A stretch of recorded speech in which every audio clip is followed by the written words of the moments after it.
Last year, at this very dinner table, my father lifted his glass to celebrate my siblings' achievements. Then his eyes turned to me. And Natalie, he said with a smirk. Well, she's still trying to figure things out. The room erupted in laughter. I laughed too, because that's what you do when you're the family disappointment. Tonight, I arrived right on time, wearing the same plain dress, pulling up in the same old sedan. Nothing about me seemed different, and that was exactly the point. While they were busy arranging inheritances and Ivy League engagements, I had been building a logistics AI company out of a borrowed storage unit. This week, our valuation crossed $100 million. I hadn't told them. Not yet. I was waiting until my phone rang at the table and my assistant addressed me with a title none of them had ever associated with me before, CEO. Growing up in the Brooks family meant living under constant comparison. My brother Daniel was the golden boy from the start. He could spell Harvard before most kids could ride a bike. Debate trophies filled his room by middle school. He was interning for senators at 16 and graduated magna cum laude from Yale before heading straight into Georgetown law.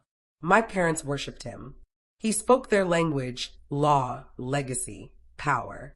Then there was Emily, the perfect political daughter. Graceful, ambitious, camera-ready. She studied international relations at Brown and now works as communications director for an up-and-coming congresswoman. Mom always said Emily's voice was made for press conferences. I always thought it was trained for them. And then me, Natalie, the girl who dismantled the toaster just to see its insides. The one who built her first inventory app during a summer job at a flower shop. I wasn't rebellious. I just had no interest in following their carefully written script. My parents never understood me, and eventually they stopped trying. They treated my passion for logistics like a neighbor's ugly dog. Tolerated, occasionally acknowledged, but secretly wished away. When I told them I'd chosen Carnegie Mellon for college, my mother blinked. "Isn't that a science school?" she asked, as though I'd said I was joining the circus. At gatherings, I was introduced as, "This is Natalie. She's in tech, I think." No one ever asked what I really did. No one wanted to know. That wasn't what hurt most. The real pain was knowing that no matter how hard I worked or how far I went, I would never be celebrated in the Brooks family the way Daniel or Emily were. Their futures had been paved with polished expectations. Mine was a gravel road I had to chart alone. Even now, stepping into the family's coastal Maine estate for our annual holiday gathering, the weight pressed on me again. The ancestral portraits, the marble floors, the way everyone greeted each other like it was a campaign stop. The Brooks name carried power here. It opened doors, got you seats at galas, in boardrooms, in legacy law firms. But for me, that name always whispered one thing: you don't belong. And that's fine. I didn't come tonight to belong. I came to watch their faces, not at what I said, but at what they never saw coming. Maybe I also came for that younger version of me. The girl who once believed she needed their love to prove her worth. That girl is gone now. But she deserves to witness what happens when the family's underdog builds her own throne. The first time I truly realized how alone I was in this family wasn't at a dinner. It was at my MIT graduation.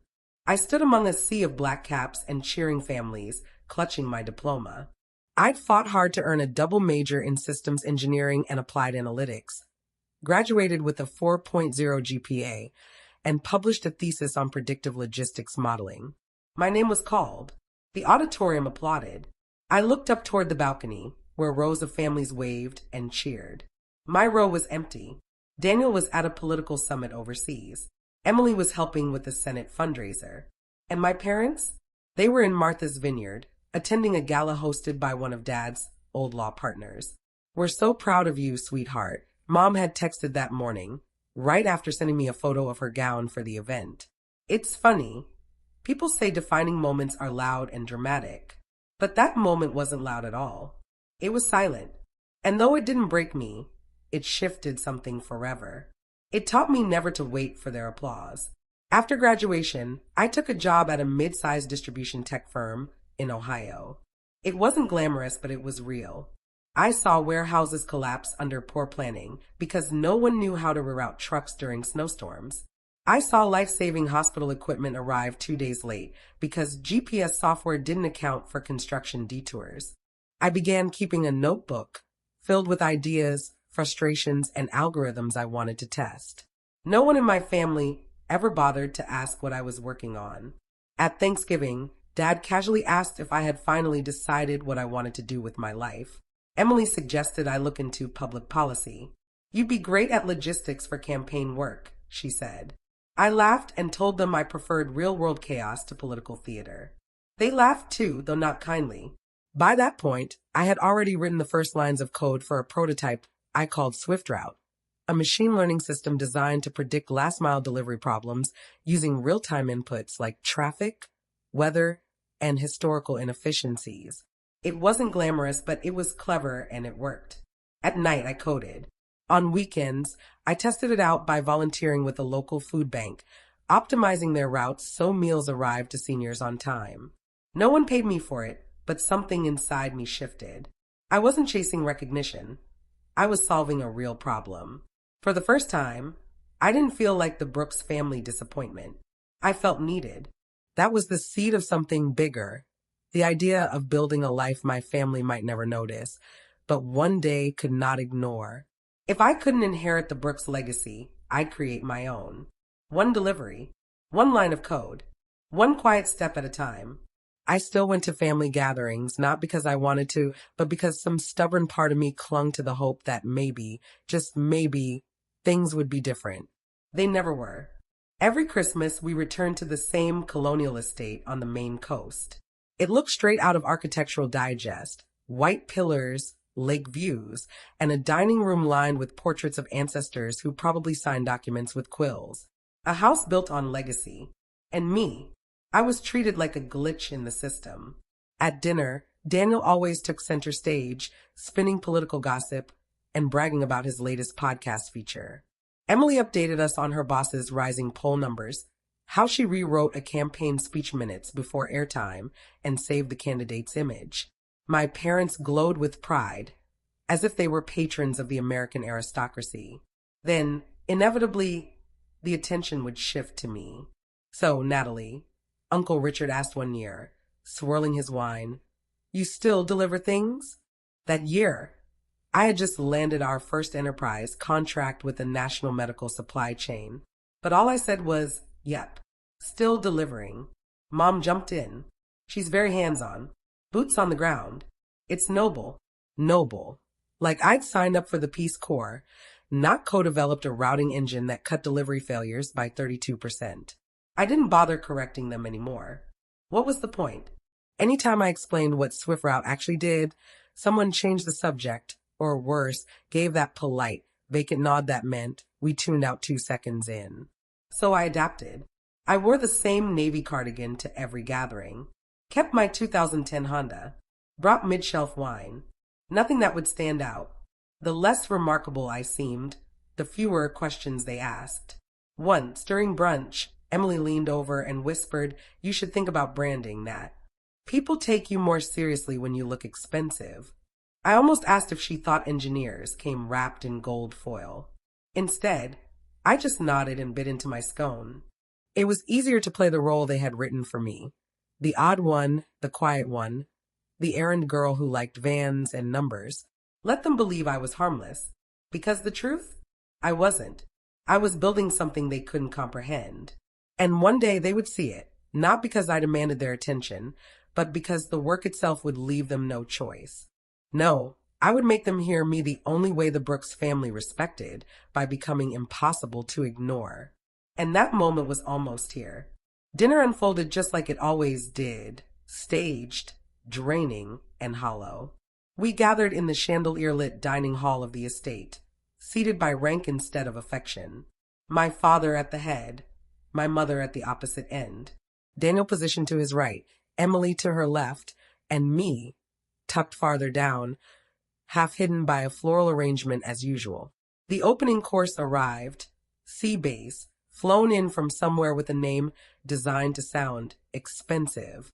Everyone gave the expected murmurs of appreciation. Emily boasted about an invitation to a White House roundtable.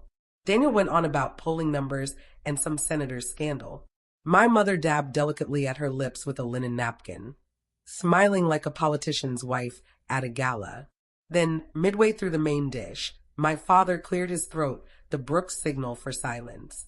"We'd like to share a few updates about the family's financial structure," he began, swirling his glass of Bordeaux. My stomach tightened. Emily sat taller. Daniel laced his fingers together, anticipation clear. "With Daniel preparing to run for Congress," my father continued, "and Emily making such remarkable progress politically, your mother and I feel it's the right moment to begin distributing certain trust assets." He lifted his glass toward Daniel. "The Nantucket estate will be transferred into your name by January." Then he turned to Emily. "Your education fund has been converted into a long-term asset portfolio. Our advisor will provide the details." Their faces lit up. Glasses clinked. Applause followed. I stayed silent, chewing slowly, already knowing what was next. The pause. The shift. My mother's jaw stiffening. "And Natalie," my father said at last, his voice gentle, polished, like a banker delivering disappointing earnings. "We've decided to delay any significant allocations until we have more clarity on your professional path." Clarity. He said it as though I were a haze. "This isn't a punishment, sweetheart," my mother rushed to add, twisting her wedding band. "We just believe it's time you made some more conventional choices. Stable, visible." Daniel, always the strategist, chimed in. "Your work isn't exactly public. Hard for advisors to evaluate." Emily lifted her glass. "Probably for the best. Startups are risky." I swallowed not food, but rage. They'd rehearsed this. They'd made a coordinated plan to erase me financially in the middle of fine dining and creme brulee. I set my fork down deliberately. "Just to be clear," I said evenly, "you're cutting me off from the trust because I didn't follow the family blueprint?" "Not cutting off," my mother corrected smoothly. "Just pausing. No property, no stake in the fund, no access to resources I listed. But not cutting off." The room froze, waiting for me to crack. I didn't. I smiled. Understood. Then my phone buzzed in my lap. Once. Twice. 3 times in rapid succession. That wasn't normal. I glanced down. Alicia Thompson, my COO, my right hand, my emergency-only contact during family dinners. I rose slowly. "Excuse me a moment," I said politely, standing. My father exhaled, displeased. "Really, Natalie?" But I was already moving toward the doorway. Phone pressed to my ear. "Alicia," I whispered. Her voice rang out crisp and loud enough for the room to hear every word. "Natalie, SoftBank just confirmed 40 million. The wire's in. Valuation's official. 100 million pre-IPO." The silence behind me thundered. "Wait," Alicia continued, unaware of her audience. "Goldman wants to finalize the series be press release tonight. Also, Forbes locked your top 30 under 30 interview for Monday. And Tokyo's asking if you're ready to expand into Asia next quarter." Every chair creaked as my family froze. "That's excellent news," I said, voice steady. "Schedule the team call for tomorrow morning. Tell Goldman I'll send my notes tonight." "Got it, CEO," Alicia replied brightly. "Talk soon." I ended the call, turned, and faced the room. My father's wineglass hung suspended midair. My mother's fork hovered inches from her mouth. Daniel blinked rapidly, trying to process. Emily looked like she was watching a train wreck in slow motion. I returned calmly to my seat. The silence was alive. Then Aunt Claire, bless her backbone, broke it with a sharp, delighted laugh. "Well," she said, raising her champagne flute, "that certainly calls for a real toast." She met my eyes and winked. My mother recovered first. "Natalie," she breathed, sugar dripping from her tone. "Darling, why didn't you tell us?" My father leaned forward, suddenly alert. "SoftBank? And Goldman's involved." Emily blinked. "You're a CEO?" I didn't answer immediately. Instead, I took a slow sip of wine, savoring it. Then I smiled. "I thought you said startups were risky." No one laughed. The silence stretched until, right on cue, they all scrambled to speak at once. My father's tone flipped from dismissive to eager. "Natalie, we should have discussed this sooner. If we'd known your company was thriving, we could have coordinated a family investment, even helped you scale." Help me scale. The same man who had just cut me off 20 minutes earlier. Daniel jumped in. Goldman Sachs, that's credibility. We could frame this as the Brooks Family Innovation Initiative. I have donors who'd love a tech-forward narrative. Emily leaned forward. We're organizing a healthcare reform panel next month. My boss would love to feature you. We could tie your work into the campaign's future vision. Perfect for them. Not for me. Then my mother, always the strategist, placed her hand lightly over mine. Sweetheart, please understand we were only worried. Startups collapse all the time. We didn't want you to be hurt. I looked at her manicured hand, the wedding band gleaming. The same hand that signed me out of the trust just moments earlier. I gently slid mine away. You were worried? I repeated softly. That's interesting, because no one has asked how I'm doing in years. You weren't worried about me. You were ashamed of me. Their faces hardened. I didn't raise my voice. I didn't need to. For 10 years, you've brushed off everything I've done. When I said I was developing software, you laughed. You dismissed it as just a hobby. You told others I was between jobs, even while I was running a logistics pilot program across 10 different states. Daniel cleared his throat. Come on, Nat. You know we were only teasing. No, I answered evenly. You weren't teasing. You were minimizing me because that made you feel safer. They shifted uncomfortably in their seats. And now that there's money involved, suddenly I'm not the family embarrassment anymore. Now I'm a strategic asset. Emily's face fell. That's not true. We've always believed in you.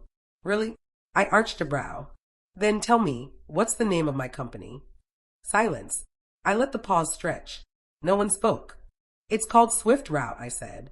We streamline last-mile delivery for medical supply chains through AI-driven predictive modeling. We're active in 27 states, partnered with 213 distributors, and maintain a 96% fulfillment rate.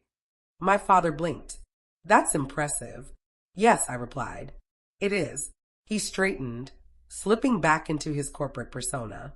Well, perhaps it's time we reconsider your role in the family trust. Clearly, things have changed. No, my voice cut sharp and precise.